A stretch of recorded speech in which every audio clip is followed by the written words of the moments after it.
Ghogha Road police સ્ટેશનમાં દાખલ થયેલ ચોરીનો ગુનો શોધી કાઢતી ભાવનગર એસઓજી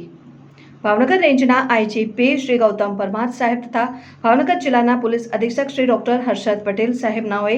જિલ્લામાં મિલકત સંબંધિત ગુનાઓ બનતા અટકાવવા અંગે ખાસ સૂચના કરેલ, જે અનુસંધાને એસઓજી શાખાના ઇન્ચાર્જ પોલીસ ઇન્સ્પેક્ટર શ્રી ડીયુ સુનેશ સરાનાઓના માર્ગદર્શન હેઠળ ભાવનગર એસઓજીના માણસો પેટ્રોલિંગમાં હતા. દરમિયાન બાતમી આધારે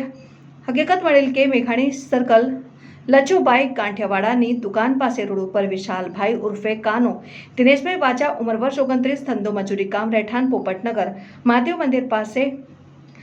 ભાવનગર વાડાઓની અંગ ઝડપી કરતા તેના ટ્રેક પેન્ટના ખિસ્સામાંથી રોકડા રૂપિયા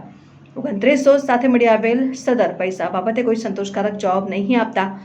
તેને યુક્તિ પ્રયુક્તિથી વિશ્વાસમાં લઈને પૂછતા પોતે જણાવેલ કે સવા મહિના પહેલા બપોરના સમયે શિશુ વિહાર સર્કલ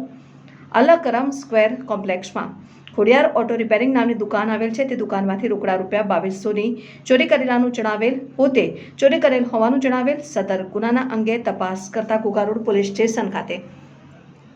ગુનો દાખલ થયેલ હોવાનું જણાઈ આવેલ, જેની સામે ધોરણસરની કાર્યવાહી કરી ઘોઘારોડ પોલીસ સ્ટેશન સોંપી આપેલ છે. પકડાયેલ આરોપીમાં વિશાલભાઈ ઉર્ફે કાનો, દિનેશભાઈ વાજા ઉંમર વર્ષ 29, ધંધો મજૂરી કામ, રહેઠાણ પોપટનગર, મહાદેવ મંદિર પાસે, ભાવનગર.